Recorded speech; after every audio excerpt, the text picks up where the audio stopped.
ચાલો બાળકો, આપણે લાસ્ટ લેક્ચર ની અંદર C3 C4 બરાબર અને છેલ્લે આપણે કોષ્ટક સુધી કંઈક પહોંચ્યા હતા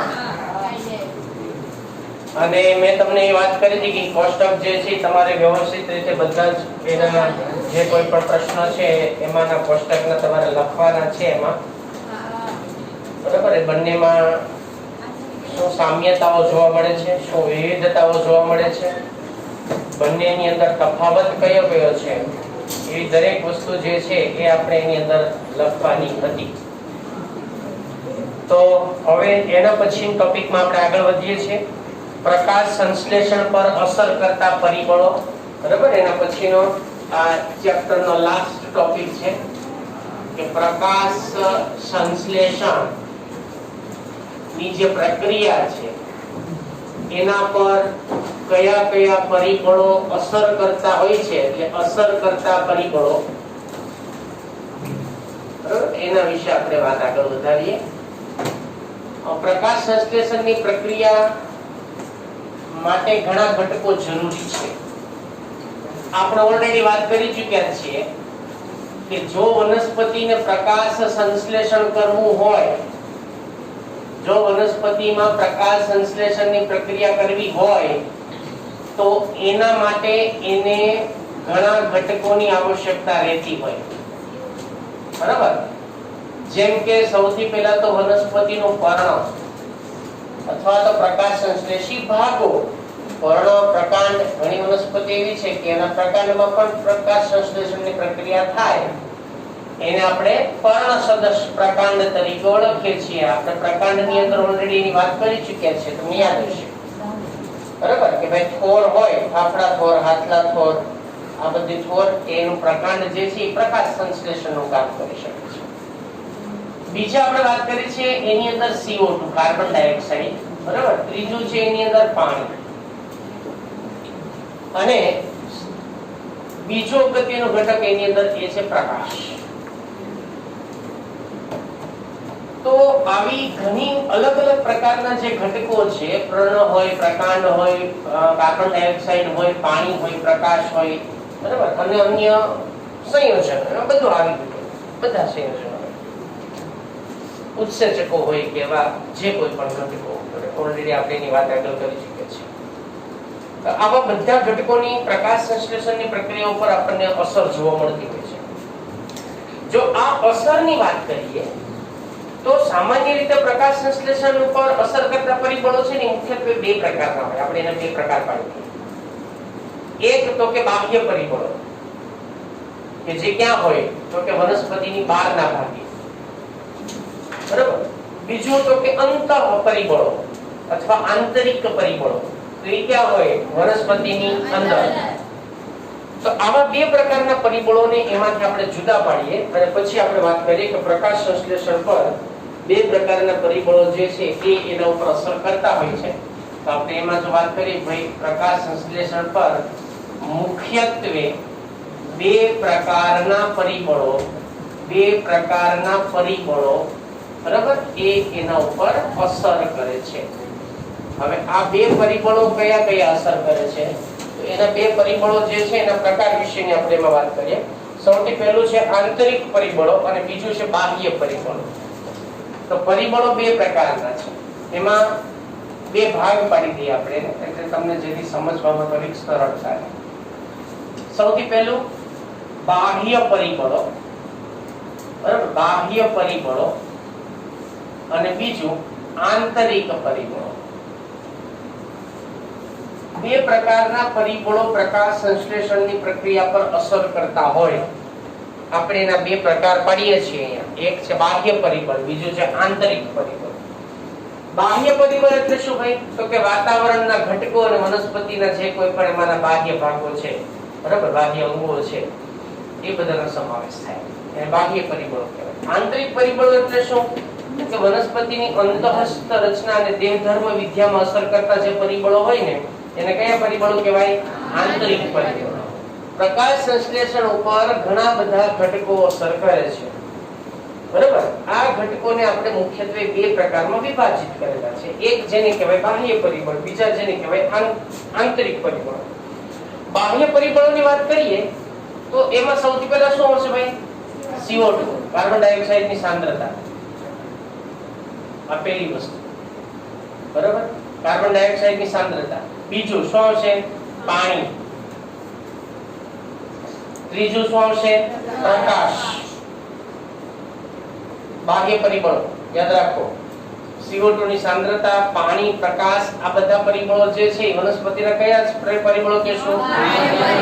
એની બહારથી અસર કરે છે. એ વાતાવરણના ઘટકો છે. આ વાતાવરણના ઘટકોને આપણે બાહ્ય પરિબળો તરીકેમાં ગણતરી કરવામાં આવતી હોય છે.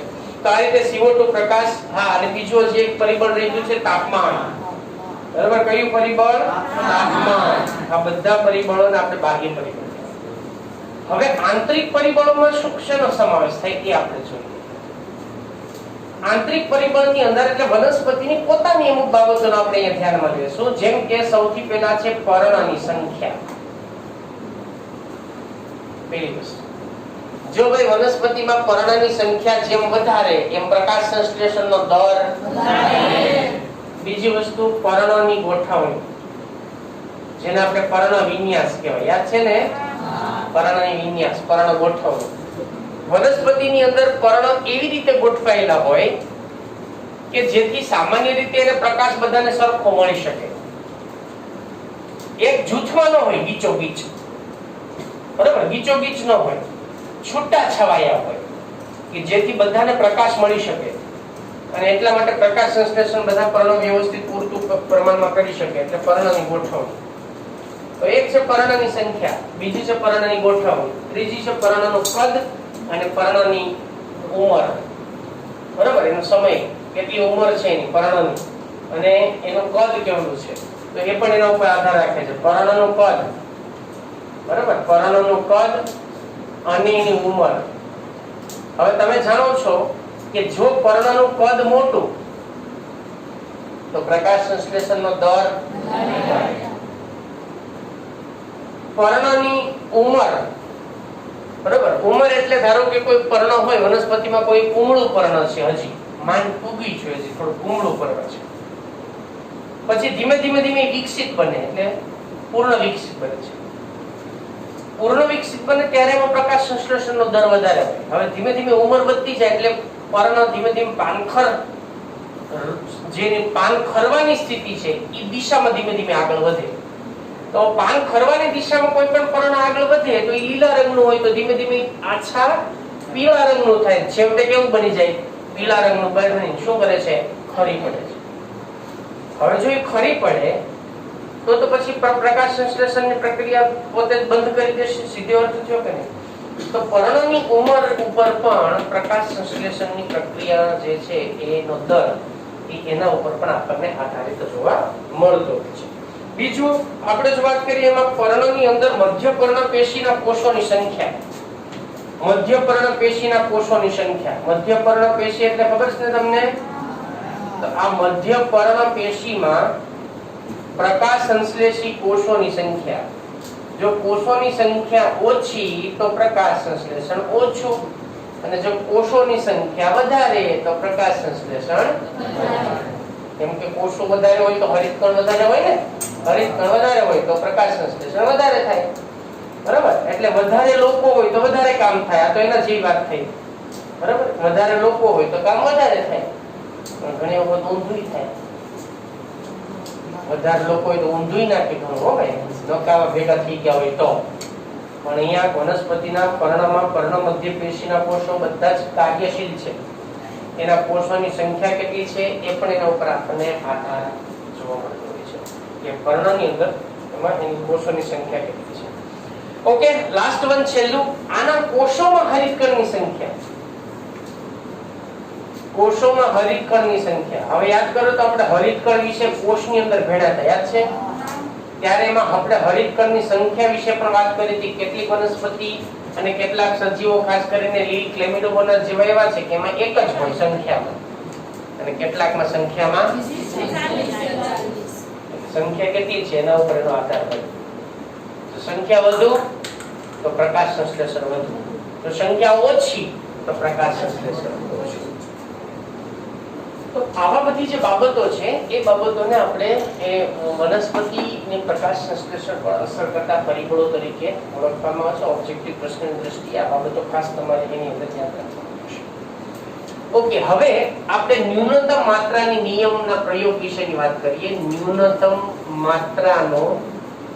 માત્રાનો નિયમ, બરાબર, એના વિશે વાત કરીએ. હવે ન્યૂનતમ માત્રાનો નિયમ એટલે શું એને પહેલા આપણે સમજીએ. ન્યૂનતમ એટલે ઓછામાં ઓછું. ન્યૂનતમ એટલે કેવું?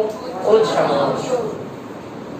હવે જો ભાઈ, પ્રકાશ સંશ્લેષણની પ્રક્રિયાઓ પર અસર કરતા પરિબળો ઘણા બધા છે. પ્રકાશ સંશ્લેષણની પ્રક્રિયાઓ પર અસર કરતા પરિબળો ઘણા બધા છે. પણ આપણને ખબર કેમ પડે કે અત્યારે આમાંથી કયું પરિબળ એના ઉપર અસર કરે છે? કેમ ખબર પડશે? પરિબળો તો ઘણા બધા છે ને, ઘણા પરિબળો છે. જો પ્રકાશ સંશ્લેષણ પર અસર કરતા પરિબળો ઘણા બધા છે. આપણને કેમ ખબર પડે કે પ્રકાશ સંશ્લેષણની પ્રક્રિયા ઉપર આ જ પરિબળની અત્યારે અસર થાય? એ ક્યારે ખબર પડે? જ્યારે બધા પરિબળો પૂરતી માત્રામાં હોય અને જે પરિબળના કારણે પ્રકાશ સંશ્લેષણની પ્રક્રિયા ઉપર અસર થાય એ પરિબળ જરૂરિયાત કરતા એની માત્રા કેવી હોય? ઓછી હોય. ત્યારે એને શું કહેવાય? ન્યૂનતમ માત્રાનો નિયમ એવું કહેવામાં આવે છે. હું રિપીટ કરું છું ફરી વાર. ન્યૂનતમ માત્રાનો નિયમ એટલે શું કે એક પરિબળ, કોઈ એક પરિબળ એના ઇષ્ટતમ પ્રમાણના મૂલ્ય જે છે એ મૂલ્ય કરતા જ્યારે ઓછું હોય, રિપીટ કરું છું, કોઈ એક પરિબળ એના ઇષ્ટતમ પ્રમાણના મૂલ્ય કરતા, બરાબર, કોઈ પણ એક પરિબળને ધ્યાનમાં લઈ લેતા, કોઈ એક પરિબળ તેના ઇષ્ટતમ માત્રા ના મૂલ્ય કરતા, હવે ઇષ્ટતમ માત્રા એટલે શું? ના, ઇષ્ટતમ એટલે તમારે યાદ રાખવું જરૂરી માત્રા. ઇષ્ટતમ નો અર્થ થાય જરૂરી. ઇષ્ટતમ એટલે શું? જરૂરી. કોઈ પણ એક પરિબળ જ્યારે તેના ઇષ્ટતમ માત્રા કે એના પ્રમાણ કરતા જ્યારે ઓછો હશે, બરાબર, એની માત્રા કે મૂલ્ય કરતા તે ઓછો હશે ત્યારે તે પ્રકાશ સંશ્લેષણ પર અસર કરે છે. બરાબર, અસર કરે છે. અને આ વાતને બ્લેકમેન નામના એક વૈજ્ઞાનિક, આપણે ભાઈ આગળ વાત કરી કાળા માણસની, ખબર છે ને? કાળો માણસ, ન્યૂનતમ માત્રાનો નિયમ એ કોઈને. હા, તો અહીંયા આપણે એ જ બ્લેકમેન ની વાત કરવાના છે. બ્લેકમેન નામના જે વૈજ્ઞાનિક છે, એ બ્લેકમેન નામના વૈજ્ઞાનિક દ્વારા, બરાબર, આ બ્લેકમેન નામના વૈજ્ઞાનિક દ્વારા ન્યૂનતમ માત્રાનો નિયમ આપવામાં આવ્યો છે. અને ન્યૂનતમ માત્રાની અંદર એવી વાત કરી છે કે જ્યારે કોઈ એક પરિબળ એની જરૂરી માત્રાના પ્રમાણ, મૂલ્ય એટલે કે એના પ્રમાણ, યાદ રાખજો, પ્રમાણ કરતા, બરાબર, એના પ્રમાણ કરતા જ્યારે એ ઓછી માત્રામાં હોય ત્યારે પ્રકાશ સંશ્લેષણની પ્રક્રિયા પર અસર કરે છે. સમજાવ વસ્તુ? તો હવે ધારો કે આપણે આનું ઉદાહરણ એક સમજીએ. જરૂરી ઘણી બધી વસ્તુ છે, પણ એક પરિબળ કે જેનું પ્રમાણ ઓછું છે. ઉદાહરણ તરીકે આપણે એક સામાન્ય ઉદાહરણ લઈએ ભાઈ કે દૂધ પાક બનાવવો હોય. દૂધ પાક સમજી ગયા ને? હા, છે. દૂધ પાક બનાવવો હોય તો એમાં ઘણી સામગ્રીની જરૂર પડે. બેનો વધારે ખબર હશે આપણે, બરાબર ને? ખાંડની જરૂર પડે, પેલા દૂધની જરૂર પડે, પાણીની જરૂર પડે. અચ્છા, પાણીની જરૂર પડે ભાઈ. ચાલો આપણે માનીએ દૂધમાં પાણી નાખવાનું હોય થોડું. ચોખા ધોવા માટે જરૂર પડે. ઓકે, તો પાણીની જરૂર પડે, દૂધની જરૂર પડે, ચોખાની જરૂર પડે, એમાં ડ્રાય ફ્રૂટની જરૂર પડે. અને સૌથી અગત્યનું છે ખાંડ, જે એમાં નાખવાનું, બરાબર ને?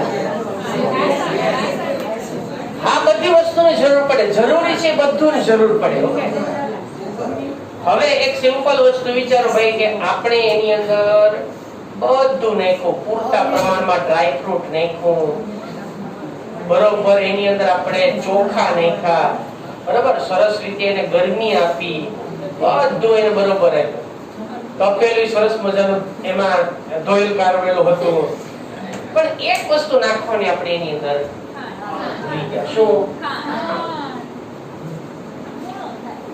તો હવે જે દૂધપાક સામાન્ય રીતે જે ટેસ્ટમાં હોવો જોઈએ બેસ્ટ, એવો થાય ખરો?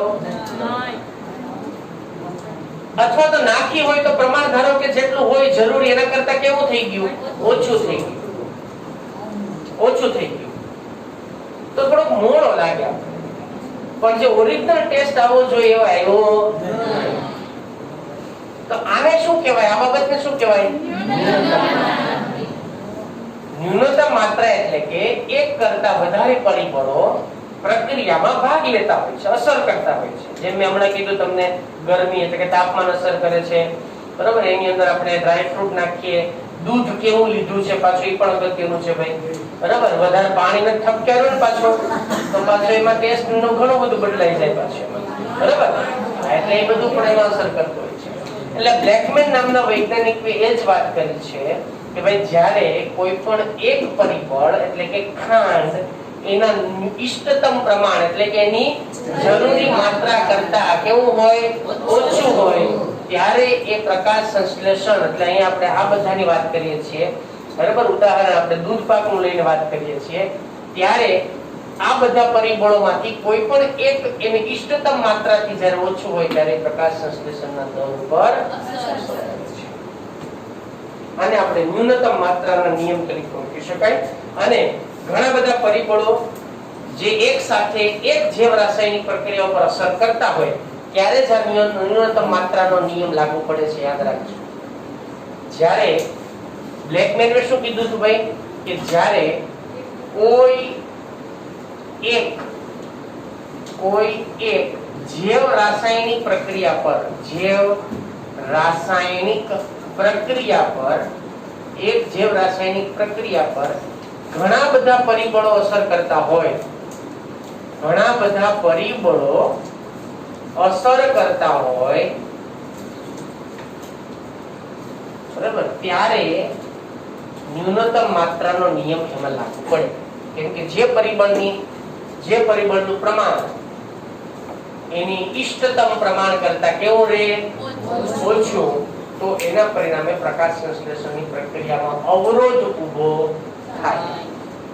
એ પ્રક્રિયા ક્યાંક ને ક્યાંક કોઈ પણ અંશે એની અંદર જેટલું પ્રમાણમાં ઉત્પાદન થવું જોતું હતું કાર્બોદિત પદાર્થનું, એ પ્રમાણસર થાય.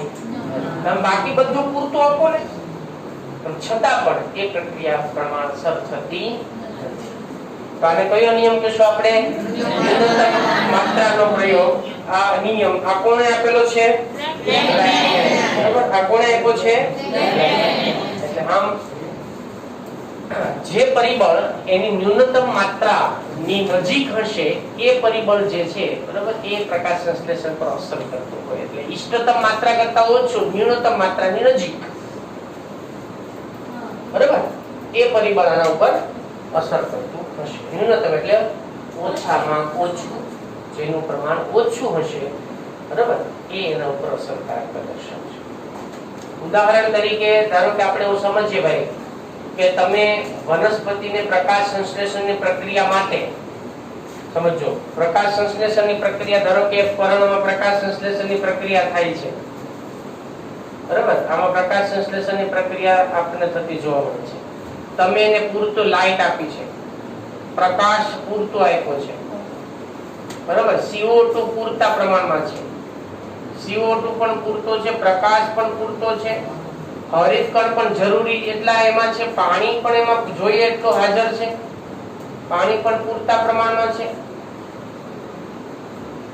બધું આટલું પૂરતા પ્રમાણમાં આપ્યું, પણ એક પરિબળ જે જરૂરી હતું એને તમે સાવ ઓછું આપ્યું, તાપમાન.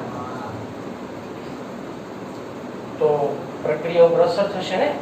કેમ કે કેટલાક ઉત્સેચકો એવા છે કે જે ચોક્કસ પ્રકારના તાપમાને જ સક્રિય બનતા હોય છે અને ત્યારે પ્રક્રિયામાં ભાગ લે, એ સિવાય ભાગ લેતા નથી. તો તમે એ તાપમાન જે છે એમાં ફેરફાર કર્યો છે, તાપમાન એનો ઓછા પ્રમાણમાં આપ્યું છે, તાપમાન જરૂર હતું એટલું આપ્યું નથી. તો પ્રકાશ સંશ્લેષણ પર અસર કરતું પરિબળ કોણ? તાપમાન. પણ આપણે વાત કરીએ કે જો આપણે એને તાપમાન જરૂરિયાત કરતા, ન્યૂનતમ માત્રા કરતા, જરૂરિયાત કરતા કેવો આપીએ છીએ ભાઈ આપણે, ધારો કે એને ઓછું આપવામાં આવે, બરાબર, ઓછું આપવામાં આવે તો પ્રકાશ સંશ્લેષણની જે પ્રક્રિયા છે એ પ્રકાશ સંશ્લેષણની પ્રક્રિયા અસરગ્રસ્ત બને છે, બરાબર. એના ઉપર એની અસર 100% થાય. એટલે અહીંયા તાપમાનને આપણે વાત કરી છે કે એના ન્યૂનતમ મૂલ્યની નજીક હોય, બરાબર, ત્યારે એ પ્રકાશ સંશ્લેષણની પ્રક્રિયા ઉપર આપણને અસરકારકતા દર્શાવતું હોય છે. એટલે જરૂરિયાત કરતા પ્રમાણ કેવું થયું એનું? ઓછું. જેટલું જરૂરી હતું એના કરતા પ્રમાણ ઓછું થયું. હા, વધારે આપે તોય મુશ્કેલી થાય ને, બરાબર. વધારે આપો તોય મુશ્કેલી. આપણે આગળ ઓલરેડી વાત કરી છે કે જો વધારે પ્રકાશ આપવામાં આવશે, પ્રકાશની તીવ્રતા વધારે હશે તો હરિતકણનું ફોટોલિસિસ થઈ જાય, એટલે હરિતકણનું વિઘટન થઈ જાય. જરૂર પૂરતું દરેક વસ્તુ પ્રમાણસર સારી, જરૂરિયાત કરતા વધારે આપવામાં આવે તો નુકસાન જ થવાનું છે, કોઈ પણ હોય. આપણે જેટલી ભૂખ લાગી હોય, ભોજન જેટલું જરૂરી હોય, આવશ્યક હોય એટલું જ લેવાય. સમજ્યા વસ્તુ? જરૂરિયાત કરતા વધારે ક્યારેક લેવાઈ ગયું હોય તો ખબર શું મુશ્કેલી થાય, ક્યાં ક્યાંથી બહાર નીકળે નક્કી. તો પ્રકાર જે કોઈ પણ ઘટકોની આવશ્યકતા જે છે એ દરેક બાબત જરૂરિયાત મુજબ પડશે અને એના પરિણામે એની પર અસરકારક રહેશે. તો આવી રીતે એમાં ઘણા બધા પરિબળો વિશે આપણે ચર્ચા કરવાની છે, બરાબર. એમાંનું સૌથી પહેલું પરિબળ હવે એમાં લઈએ આપણે પ્રકાશ. સૌથી પહેલું પરિબળ છે પ્રકાશ. પ્રકાશની તીવ્રતા એ પ્રકાશ સંશ્લેષણ માટે ચોક્કસ પ્રકારની વેવલેન્થ એટલે કે તરંગ લંબાઈ યુક્ત હોવી જરૂરી છે. ચોક્કસ તરંગ લંબાઈ યુક્ત હોવી જરૂરી છે. આપણે ઓલરેડી PS1 અને PS2 માં એના વિશે ચર્ચા કરી ચૂક્યા છે. ખ્યાલ છે ને બધાને? દ્રશ્ય પ્રકાશ સમજો. દ્રશ્ય પ્રકાશની તરંગ લંબાઈ જ્યારે વનસ્પતિને પૂરતા પ્રમાણમાં મળે ત્યારે એની અંદર પ્રકાશ સંશ્લેષણની પ્રક્રિયા શક્ય બને, બાકી બનતી નથી. યાદ રાખજો, દ્રશ્ય પ્રકાશ પૂરતા પ્રમાણમાં આપવામાં આવે ત્યારે એની અંદર પ્રક્રિયા જે છે એ પ્રકાશ પ્રક્રિયા શક્ય બને, અન્યથા બનતી નથી. તો પ્રકાશ પ્રક્રિયા માટે કોની હાજરી અનિવાર્ય છે? પ્રકાશ. એટલે આપણે એવું કહી શકાય કે પ્રકાશ સંશ્લેષણ માટે પ્રકાશ, બરાબર, એ આવશ્યક ઘટક છે. અને એ યોગ્ય માત્રામાં જ્યારે આપવામાં આવે, બરાબર, યોગ્ય માત્રામાં જ્યારે આપવામાં આવે ત્યારે પ્રકાશ સંશ્લેષણની પ્રક્રિયા શક્ય બનતી હોય છે. પ્રકાશની તીવ્રતામાં વધારો થાય તો શું થાય? મેં હમણાં કીધું ને તમને, હરિતકણનું વિઘટન થાય અને ફોટોલિસિસ ઓફ ક્લોરોફિલ, ફોટોલિસિસ અથવા તો એને ઓક્સિડેશન થઈ જાય વધારે માત્રામાં હોય તો પ્રકાશ જે છે એની ગુણવત્તા, તીવ્રતા અને અવધિ, આ ત્રણ બાબત પ્રકાશ સંશ્લેષણ ઉપર અસર કરે છે. સૌથી પહેલી મેં તીવ્રતાની વાત કરી, પ્રકાશની તીવ્રતા, બરાબર. બીજો એની ગુણવત્તા અને ત્રીજી વસ્તુ છે પ્રકાશ અવધિ. આ ત્રણ શબ્દને સમજવા જરૂરી છે ભાઈ. અવધિ, બરાબર, આ ત્રણેય પ્રકાશ સંશ્લેષણ ઉપર અસર કરે છે. હવે સૌથી પહેલી તીવ્રતા. તીવ્રતા એટલે તરંગ લંબાઈ, વેવલેન્થ. આપણે યોગ્ય તરંગ લંબાઈ આપીએ ત્યારે એની અંદરના ઇલેક્ટ્રોન ઉત્સર્જિત થાય એટલે તરંગ લંબાઈ. બીજી છે ગુણવત્તા. પ્રકાશ ઝાંખો આપ્યો, તમે પ્રકાશ એકદમ વધારે આપ્યો, તમારી પાસે બે ટોર્ચ છે, સમજો બે ટોર્ચ બત્તી છે તમારી પાસે. એકની અંદર એકદમ ડીમ લાઈટ છે, બીજાની અંદર ખૂબ સારી એવી આપણને એમાંથી વેવલેન્થ વાળો પ્રકાશ બહાર નીકળે છે. એટલે એકમાં ઓછી છે ને એકમાં વધારે તીવ્રતા વાળો પ્રકાશ એમાંથી નીકળે છે. તો જે તીવ્રતા વનસ્પતિના પર્ણને મળવી જોઈએ એટલી તીવ્રતા જો એને ન મળે તો પ્રકાશ સંશ્લેષણની પ્રક્રિયા પર અસર થાય. એટલે અહીંયા હું વાત શું કરું છું? પ્રકાશની ગુણવત્તા અને સાથે સાથે કોની વાત કરી? તીવ્રતા. એટલે પ્રકાશ મળવો જોઈએ પણ ગુણવત્તા સભર હોવો જોઈએ. જરૂરી છે જેટલી તીવ્રતા એટલી તીવ્રતા સાથેની ગુણવત્તા હોવી જોઈએ. અને ત્રીજી વસ્તુ છે પ્રકાશ અવધિ. અવધિ એટલે સમય. અવધિ એટલે શું? સમય. તમે કેટલો પ્રકાશ આપ્યો? 1 કલાક આપ્યો, 2 કલાક આપ્યો, 3 કલાક આપ્યો, એ પ્રમાણે પ્રકાશ સંશ્લેષણનો દર નક્કી થાય. કેટલીક વનસ્પતિ એવી છે કે એને તમારે છે ને આખા દિવસમાં 5 થી 6 કલાક સતત લાઈટ હોય ને ત્યારે એની અંદર બધી પ્રક્રિયા સુનિયંત્રિત થાય, વ્યવસ્થિત થાય. કેટલીક વનસ્પતિ એવી છે કે જેને તમારે 10 કલાક લાઈટ આપવી પડે ત્યારે એની અંદર એ પ્રક્રિયાઓ બધી સુવ્યવસ્થિત થાય. અને પ્રકાશ અવધિ કહેવાય. અવધિ એટલે શું? સમય. તમે એને કેટલો સમય લાઈટ આપી છે અને બીજું એ કેટલો સમય આપી એની ગુણવત્તા કેવી છે અને એની તીવ્રતા કેવી છે. હવે સમજણ પડે વસ્તુ. તમે કેટલો સમય લાઈટ આપી, એની ગુણવત્તા કેવી હતી અને એની તીવ્રતા કેવી હતી. આ ત્રણ બાબતોનો આધાર આપણે જે વાત કરી છે બાહ્ય પરિબળોની અંદર પ્રકાશ. આ ત્રણ પરિબળોનો આધાર એ મુખ્યત્વે વનસ્પતિની પ્રકાશ સંશ્લેષણની પ્રક્રિયા ઉપર એ આપણને આધારિત જતું જોવા મળે છે. હવે CO2 નું સ્થાપન અને પ્રકાશ આ બંનેને કંઈક ને કંઈક બંને વચ્ચેનો સંબંધ શું છે હવે એના વિશે વાત કરીએ. CO2 નું સ્થાપન અને પ્રકાશની તીવ્રતા, આના વચ્ચેનો સંબંધ શું છે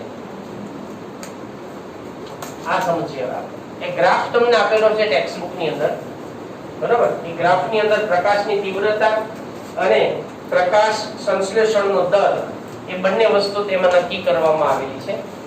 CO2 સ્થાપન એટલે પ્રકાશ સંશ્લેષણનો દર, એટલું યાદ રાખજો. અને બીજું છે પ્રકાશની તીવ્રતા, બરાબર? એટલે આ છે પ્રકાશની તીવ્રતા.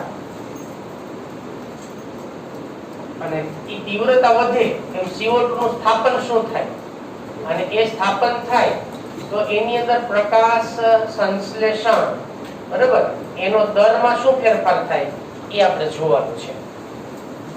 સમજો ખાસ.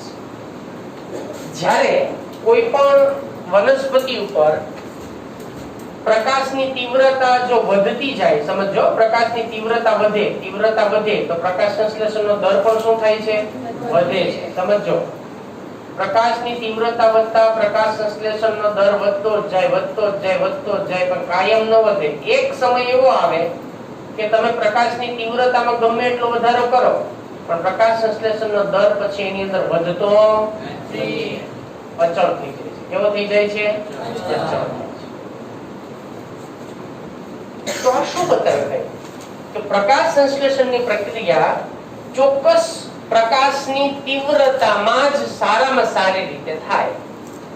પછી તીવ્રતા વધારવાથી પ્રકાશ સંશ્લેષણનો દર વધે, નો ડાઉટ વધે, પણ અમુક પ્રમાણ સુધી, અમુક જ પ્રમાણ સુધી, બરાબર? એક સમય એવો આવશે જ, 100% આવશે કે જ્યારે એને જરૂરિયાત કરતા વધારે પ્રકાશની તીવ્રતાની આવશ્યકતા નથી. પછી તમે ગમે એટલી વધારો ને પછી પ્રકાશ સંશ્લેષણનો દર વધતો નથી. વધતો હોત તો આ રેખા અચળ આ રીતે ઊંચી જાય, પણ જતી નથી, એ અચળ થઈ જાય છે. એનો અર્થ શું છે કે પ્રકાશ સંશ્લેષણનો દર અમુક તબક્કા સુધી વધે છે, પછી એ દર વધતો નથી. કેવી થઈ જાય છે? અચળ. એટલે જેમ દર વધે, સમજો પ્રકાશ સંશ્લેષણનો દર વધે તો કોનું સ્થાપન વધે? સમજાણું ને? હવે પ્રકાશ સંશ્લેષણનો દર વધે તો સ્થાપન કોનું વધે? CO2 નું સ્થાપન કોના ઉપર આધારિત છે? જો તીવ્રતા વધે તો CO2 નું સ્થાપન વધે, પણ અમુક હદ સુધી, બરાબર? પછી તીવ્રતા ગમે એટલી વધારો પણ દર વધતો નથી, કેમ કે સેચ્યુરેટ થઈ જાય છે, એટલો ને એટલો થઈ જાય છે, પછી એમાં કઈ ફરક પડતો નથી. સમજાવ? તો આ તો કોનાથી વાત થઈ ભાઈ કે તમે વિચારો કે એક વખત તમે આ પંખાની સ્પીડ આપણે વધારવા માટે રેગ્યુલેટર ફેરવ્યું, એને 5 ઉપર લાવી નાખ્યું આપણે, એની ક્ષમતા જ છે 5 ઉપર ફરવાની, એના RPM સેટ કરેલા જ છે, રોટેશન પર મિનિટ, એના RPM કહેવાય. બરાબર, એના આરપીએમ સેટ કરેલા જ છે કે આટલો એની મેક્સિમમ સ્પીડ હોય એમ. પછી તમે એમાં કદાચ ગમે એટલું ફેરવા કરો ચકડું તો આ વધે નહીં. એની રોટેશન પર મિનિટની જેટલી સ્પીડ હતી એ પછી અચળ થઈ જાય. તમે ચકડું ગમે એટલું ફેરવો તો એમાં કઈ ફેરફાર થાય. અહીંયા તીવ્રતામાં પણ એવી જ કંઈક વાત આવે.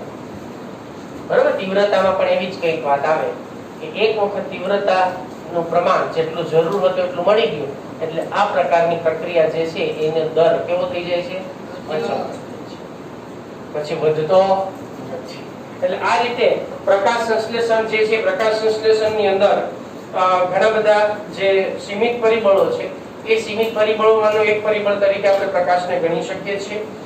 પ્રકાશ જે છે એની સંતૃપ્તતા આપણે જ્યારે પૂર્ણ કરવી હોય તો જેટલો સૂર્યપ્રકાશ આવે છે ને, જેટલો સૂર્યપ્રકાશ આવે છે એમાંથી માત્ર 10% સૂર્યપ્રકાશ જો વનસ્પતિને આપવામાં આવે, 10% સૂર્યપ્રકાશ જો વનસ્પતિને મળી રહે, એટલે અત્યારે જેટલો આવે છે એમાં માત્ર 10% મળી રહે તો પણ એ વનસ્પતિ જે છે એ વનસ્પતિ પોતાની સંતૃપ્તતા દર્શાવે છે.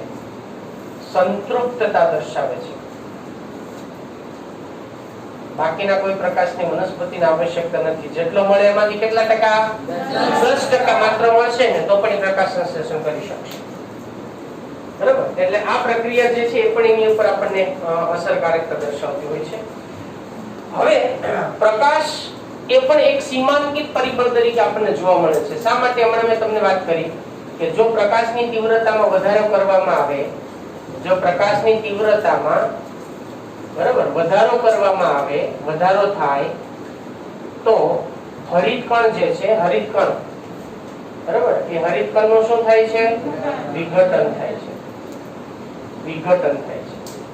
બરાબર, એટલે આ વિઘટનની પ્રક્રિયા વાસ્તવિક રીતે ઓક્સિડેશનની પ્રક્રિયાની મદદ વડે થાય છે. એટલે હરિતકણનું ઓક્સિડેશન થાય એમ કહી શકાય અને હરિતકણનું વિઘટન થઈ જાય. હરિતકણ જ ન રહે, હરિતકણ જ ન વધે તો પ્રકાશ સંશ્લેષણ થાય. એટલે પ્રકાશની વધુ તીવ્રતા વનસ્પતિને આવી રીતે પણ અસરકારકતા દર્શાવે. તો પ્રકાશ કેવી રીતે અસરકારકતા દર્શાવે આ એના વિશે ચર્ચા કરી. લખવાનું આ લખી નાખ્યું, લખી નાખ્યું. હવે બીજું લાસ્ટ વન, છેલ્લું પ્રકાશની હજી એક વાત આપણે કરીએ તો મેં આગળ કરી ચૂક્યા છે છતાં પણ કયા પ્રકાશમાં પ્રકાશ સંશ્લેષણ સૌથી વધુ થાય? કયા પ્રકાશમાં? તો આપણે એમ કહી શકાય ભાઈ લાલ રંગ અને કયો બીજો? વાદળી રંગ. વાદળી રંગમાં પ્રકાશ સંશ્લેષણ નું પ્રમાણ કેવું થાય છે? વધે છે. પ્રમાણ વધારે હોય છે. અને શેમાં ઓછું હોય? અને લીલા રંગમાં ઓછું હોય છે. આ પણ ખાસ યાદ રાખજો. ઓબ્જેક્ટિવ પ્રશ્ન છે, નીટના બધા ખાસ સમજો. એટલે પ્રકાશ સંશ્લેષણની પ્રક્રિયા જે છે લીલા રંગમાં ઓછી થાય, લાલ અને વાદળી રંગમાં વધુ થાય. પણ સૌથી વધુ કયા રંગમાં થશે? લાલ રંગમાં.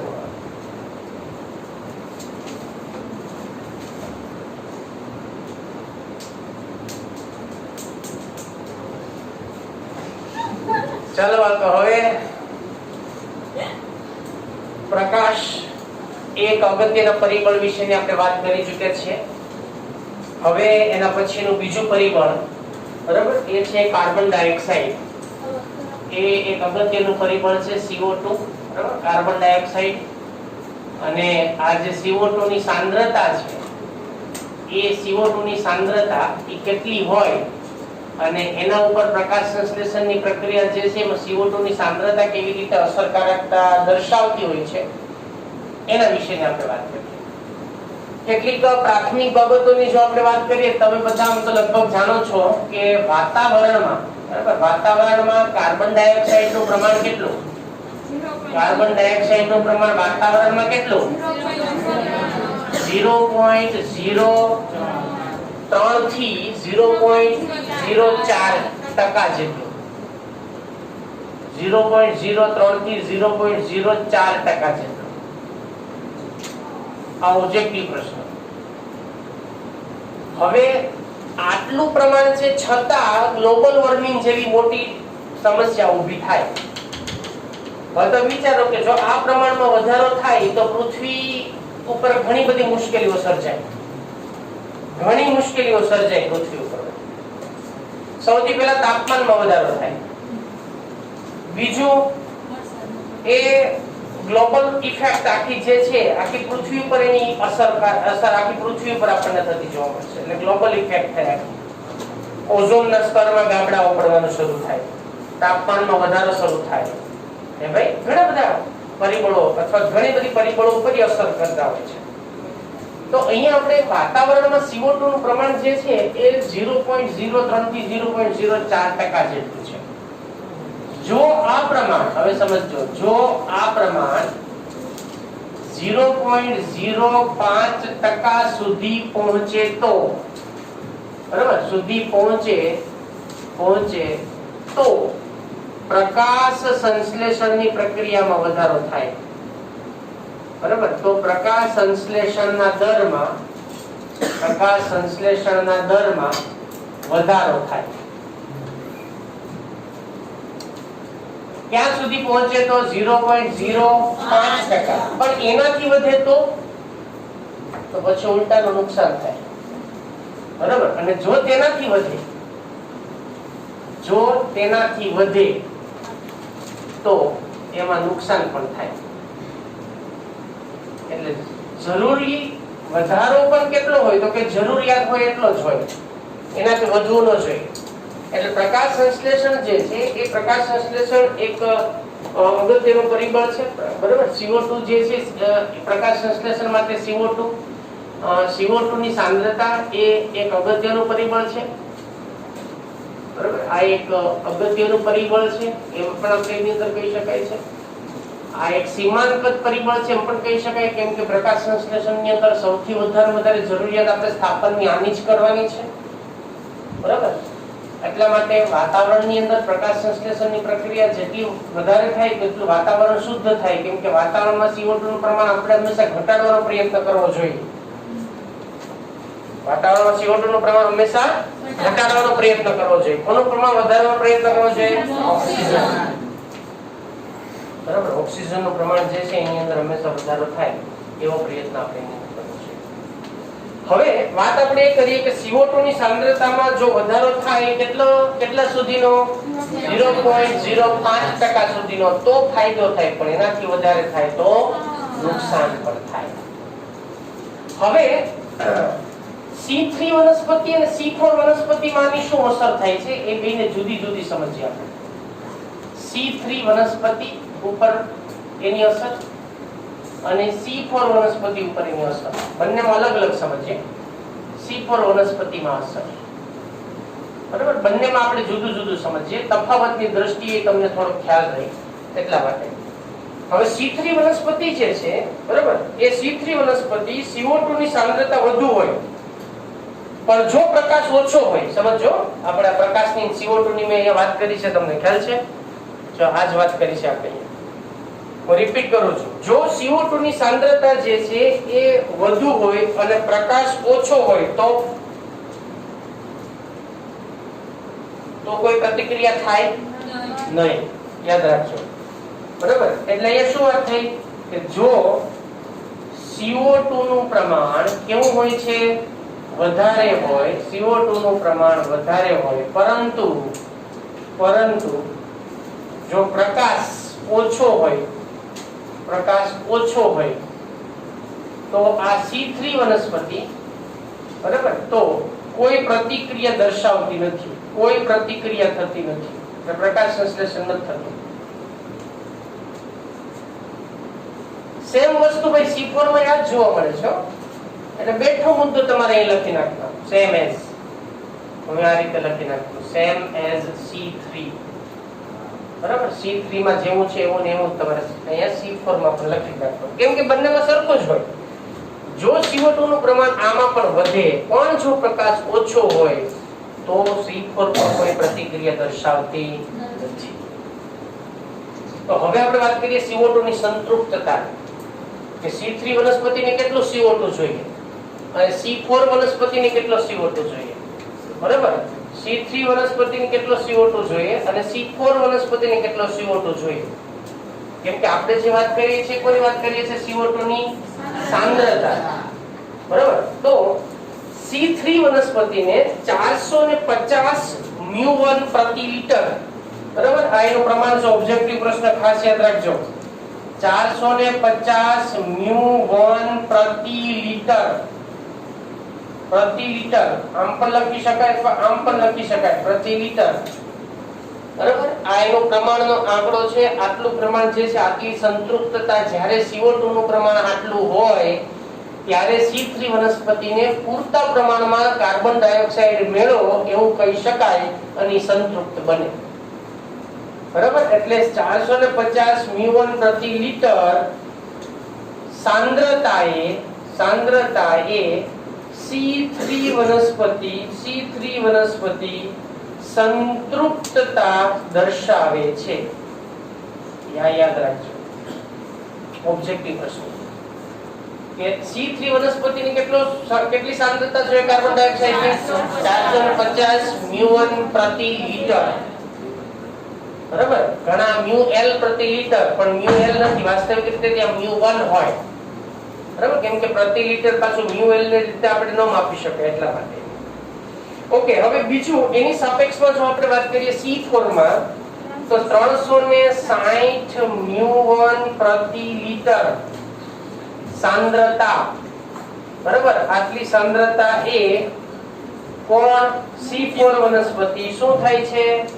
સંતૃપ્ત થાય છે, સંતૃપ્ત થાય છે. તો એનો અર્થ શું થયો કે કોને વધારે કાર્બન ડાયોક્સાઇડ નું પ્રમાણ જોઈએ અને કોને ઓછું જોઈએ?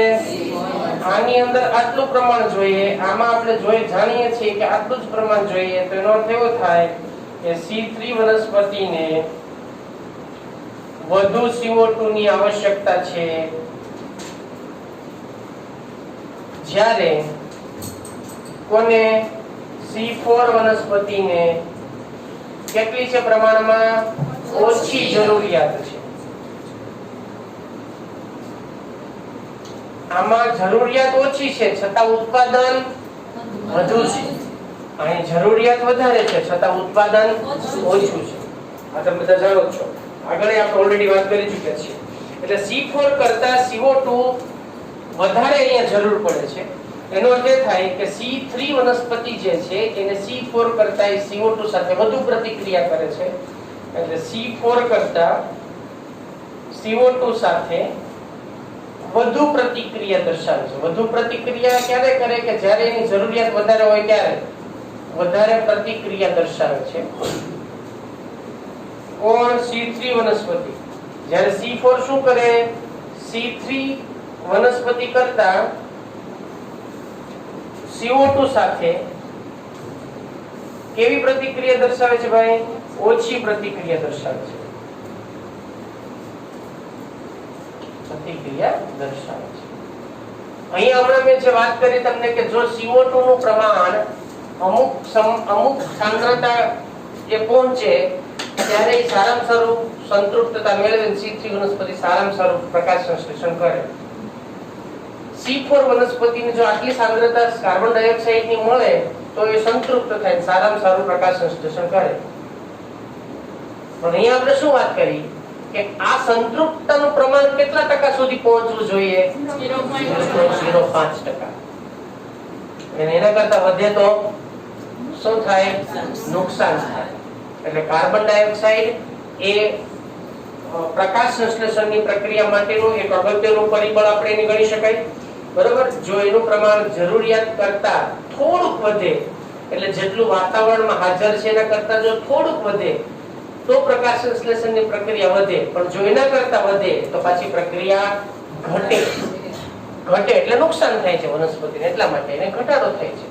પછી આપણે વાત કરી C3 વનસ્પતિ અને C4 વનસ્પતિ કાર્બન ડાયોક્સાઇડની સાથે શું કઈ પ્રકારની પ્રતિક્રિયા દર્શાવે છે? તો C3 વનસ્પતિ કે C4 વનસ્પતિ, બરાબર, આ બંનેને જો CO2 નું પ્રમાણ વધારે મળશે અને પ્રકાશ ઓછો હશે તો પ્રતિક્રિયા કોઈ દર્શાવતો નથી.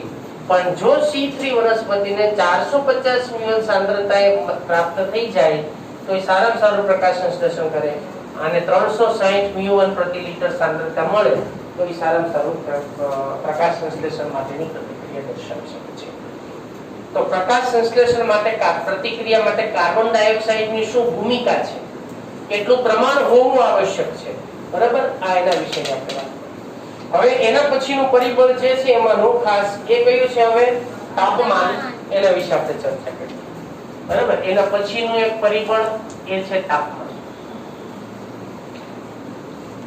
હવે જો બાળકો તમે C3 વનસ્પતિ, C4 વનસ્પતિ અને C2 વનસ્પતિ એટલે C3 ચક્ર, C4 ચક્ર અને C2 ચક્ર આ ભણી ચૂક્યા છે આપણે. આ બધાની અંદર એક વાત આપણે ઓલરેડી એવી કરી ચૂક્યા છીએ કે પ્રકાશ સંશ્લેષણની અંદર અંધકાર પ્રક્રિયા, આ કઈ પ્રક્રિયા હતી? અંધકાર પ્રક્રિયા, એને આપણે જૈવ સંશ્લેષણ, બરાબર, જૈવ સંશ્લેષણનો તબક્કો કહે છે, યાદ છે ને? હવે આ તબક્કો હોય તો આ તબક્કાની અંદર જૈવ સંશ્લેષણની પ્રક્રિયા કરવા માટે ઘણા બધા જરૂરી ઉત્સેચકો, બરાબર, એની અંદર કાર્ય કરે છે. તમે એ પણ જાણો છો કે દરેક ઉત્સેચકને સક્રિય થવા માટે ચોક્કસ પ્રકારના ઇષ્ટતમ એટલે કયું તાપમાન મળવું જ જોઈએ. જો તાપમાન એને એટલું ન મળે તો પછી પ્રક્રિયા એની અંદર થઈ શકતી નથી. એટલે તાપમાન એ પ્રક્રિયાનું નિયંત્રણ કરે છે, એનો અર્થ એવો થાય, બરાબર. જ્યારે એની અંદર જ્યારે ઉત્સેચકોને જરૂરી તાપમાન મળે, બરાબર, ત્યારે તે કાર્યશીલ બને છે અને જો તાપમાન ઓછું મળે તો એ કાર્યશીલ બનતા નથી. એટલે ઓછું પણ નહીં સારું અને વધારે પણ નહીં સારું. ઓછું પણ નહીં સારું કે વધારે પણ નહીં સારું. આપણે જે વાત કરીએ છીએ ઇષ્ટતમ તાપમાનની વાત કરીએ છીએ કે જે જરૂરી છે, બરાબર, જે એને જરૂરી છે. જો તાપમાન વધુ હોય તો, જો તાપમાન વધે તો શું થાય? આ ઉત્સેચકો છે ને, એ ઉત્સેચકો બધા કેવા થઈ જાય? અને ઘણા બધા તો એવા છે કે એ ઉત્સેચકોનું શું થઈ જાય? વિઘટન, ડીનેચર થઈ જાય, વિઘટન થઈ જાય, વિનૈસર્ગીકૃત થઈ જાય. બીજા શબ્દમાં કહીએ શું થાય? વિનૈસર્ગીકૃત.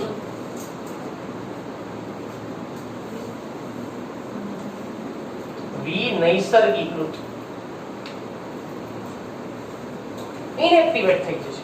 તો આ રીતે C4 વનસ્પતિ આપણે વાત કરી ચૂક્યા છીએ કે C4 વનસ્પતિ વધુ તાપમાનને પણ કાર્યશીલ છે, એમાં સહન કરવાની ક્ષમતા છે, ખબર છે ને?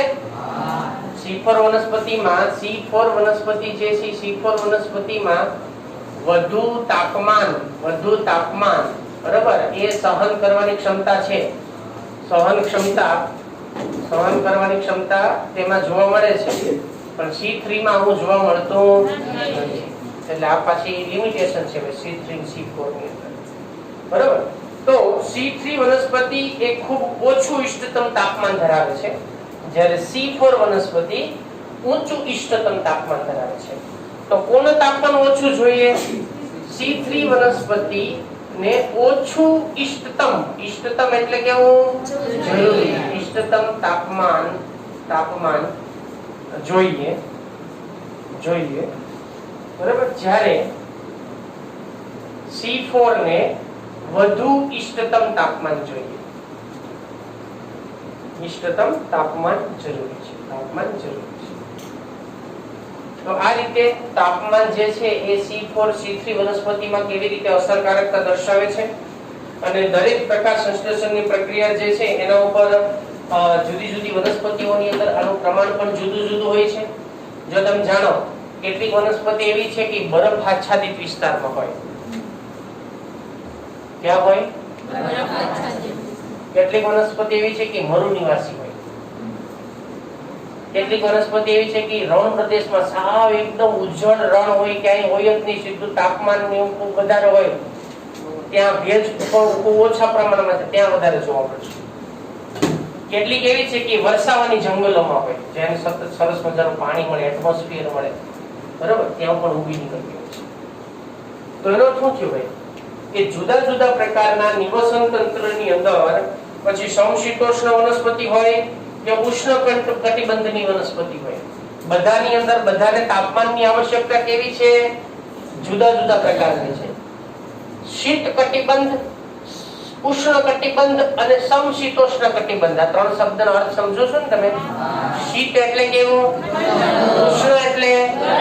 સમશીતોષ્ણ એટલે મધ્યમ, બંનેની વચ્ચેનું. તો બધામાં તાપમાન જુદું જુદું જોઈએ ને વનસ્પતિને, તો શેમાં સૌથી વધુ જોઈએ? શીત વધુ. ઉષ્ણ કોને સૌથી ઓછું જોઈએ? શીત. સમજો, શીત કટિબંધ છે ને, શીત કટિબંધમાં જે વનસ્પતિ જોવા મળે છે ને, એને સૌથી ઓછું તાપમાન જોઈએ. એના કરતા કોને વધારે જોઈએ? સમશીતોષ્ણને. કોને? સમશીતોષ્ણ. અને એના કરતા કોને વધારે જોઈએ? ઉષ્ણ. ઉષ્ણ કટિબંધની વનસ્પતિ. સમજો, મેં એરો બતાવ્યો છે, બરાબર? આ લેસ ધેન નો એરો જે છે એ શું દર્શાવે છે? કે આના કરતા આને વધારે છે, આના કરતા આને વધારે છે. એટલે ત્રણ બાબતની વાત કરી છે, બરાબર? તો કેટલીક વનસ્પતિ એવી છે કે એનું તાપમાન ખૂબ ઓછું આપો તોય ચાલશે, કેટલીક એવી છે કે એનું મધ્યમ જોઈએ તાપમાન, અને કેટલાકને ઊંચું જોઈએ. એટલા માટે તમને ખબર છે ઘણા ખેડૂતો ગ્રીન હાઉસ બનાવે છે. એમ બધી વનસ્પતિ ન ઉગે ભાઈ. ગ્રીન હાઉસમાં બધી વનસ્પતિ ઉગતી નથી. ગ્રીન હાઉસમાં સૌથી વધુ ઘણા ટમેટા ઉગાડે છે, શિમલા મિર્ચ, નામ શિમલા મિર્ચ ને એ ઉગાડે છે, ટમેટા ઉગાડે છે, શિમલા મિર્ચ ઉગાડે છે, કોથમીર ઉગાડે છે, ઘણા ધાણા આપણે જેને કહીએ છીએ, બરાબર? તો આવા અમુક કેપ્સિકમ ની ઘણી વેરાયટીઓ છે એ ઉગાડે છે એની અંદર.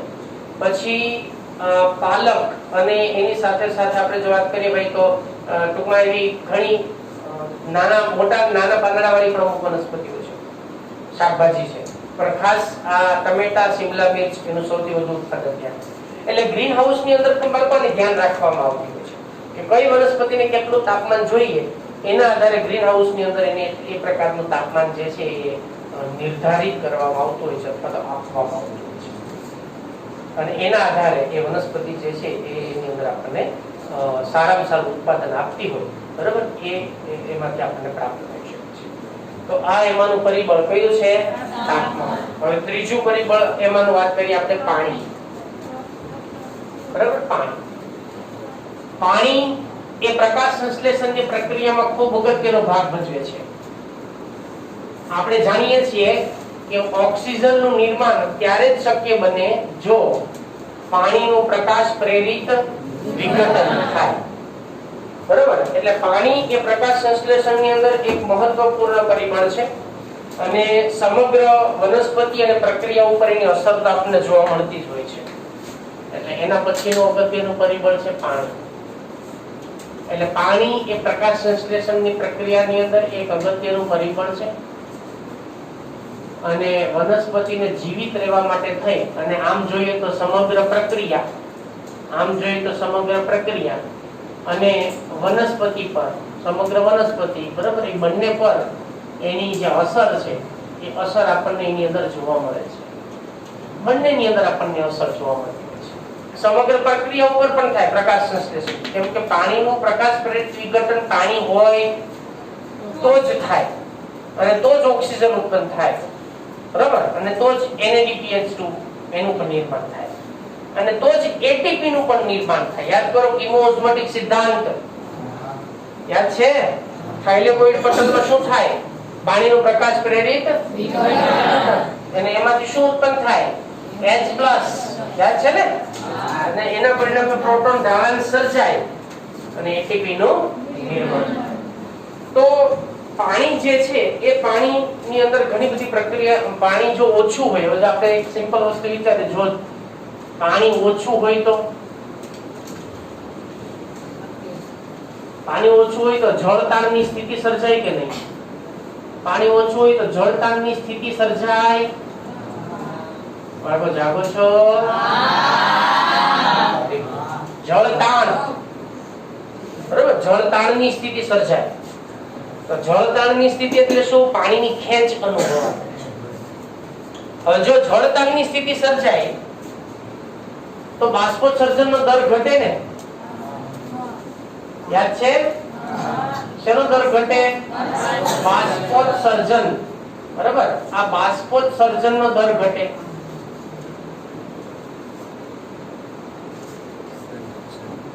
બાષ્પોત્સર્જનનો દર ઘટે, બરાબર.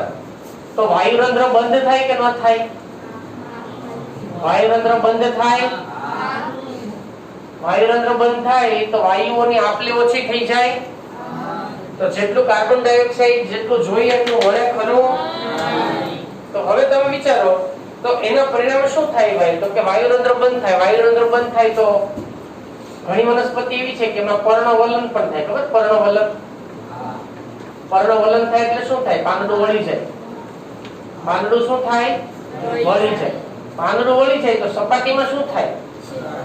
સપાટીનું ક્ષેત્રફળમાં શું થાય? ઘટાડો થાય. ક્ષેત્રફળ ઘટે તો પ્રકાશ સંશ્લેષણ તો એક પરિબળ કેટલા ઉપર અસર કરી? બરાબર. અને તો પ્રકાશ સંશ્લેષણનો દર ઘટે તો પ્રકાશ સંશ્લેષણ ઘટે. પ્રકાશ સંશ્લેષણ ઘટે. બસ આટલી વાત યાદ રાખવાની. પાણી એટલે પાણી એક અગત્યનું પરિબળ છે. ચયાપચયની પ્રક્રિયાઓ જે છે એના ઉપર પણ અસર કરે છે. બરાબર. સપાટીનું ક્ષેત્રફળ ઘટે સાથે સાથે પ્રકાશ સંશ્લેષણનો દર ઘટે એટલે આવી ઘણી બધી ચયાપચયિક જે ક્રિયાઓ છે એ ક્રિયાઓ પર પાણી જે છે એની અસર દર્શાવે છે. અહીંની વાત છે. હવે એના પછીનું પરિબળ, બરાબર, ઓક્સિજન.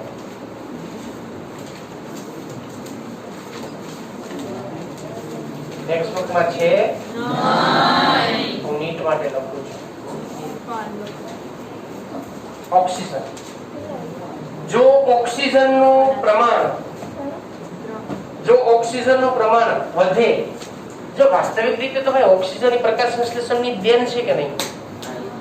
હે? ઓક્સિજન કોની દેન છે આપણને? પ્રકાશ સંશ્લેષણ. એટલે નિપજ કોની છે? પ્રકાશ સંશ્લેષણ. એટલે આમ જોઈએ ને તો ઓક્સિજન જે છે, બરાબર, જે પ્રકાશ સંશ્લેષણની નિપજ છે. પ્રકાશ સંશ્લેષણની નિપજ છે. પ્રકાશ સંશ્લેષણની નિપજ છે. હવે એક શોર્ટ એન્ડ સ્વીટ એક વસ્તુ યાદ રાખજો. જો O2 નું પ્રમાણ વધે, જો વાતાવરણમાં O2 નું પ્રમાણ જરૂરિયાત કરતા વધે તો અને વનસ્પતિની અંદર પણ જો વધે તો પ્રકાશ સંશ્લેષણનો દર ઘટે. શા માટે? મનાની સાબિતી આપો. આપણે ભણી ચૂક્યા છીએ આ ટોપિકને. મેં તમને સમજાવી દીધેલો છે ગયા લેક્ચરમાં. અને મને જવાબ આપો. શા માટે? શા માટે? વિચારો. પ્રકાશ સંશ્લેષણની પ્રક્રિયા પર ઓક્સિજનની અસર. જો વધુ ઓટું હોય તો કોણ ઘટી જાય? કેમ? કોણ? એક્ઝેક્ટલી. કોણ? નામ સાંભળ્યું ને? હવે વિચારો તો રૂબિસ્કો. મેં શું કીધું? સાંદ્રતા. ખબર છે? મેં કાલ વાત કરી હતી કે બંને આકર્ષણ ધરાવે પણ એનો આધાર કોના ઉપર રહેલો છે? કોની સાંદ્રતા વધે? કોની ઘટે? તો રૂબિસ્કો કોની સાથે સંયોજાય? તો કાર્બોક્સિલેશન થાય? તો પ્રકાશ સંશ્લેષણનો દર શર્કરા ઓછા પ્રમાણમાં પામે. ક્લિયર? હવે લાસ્ટ વન, છેલ્લું, ખનિજ પોષક તત્વો.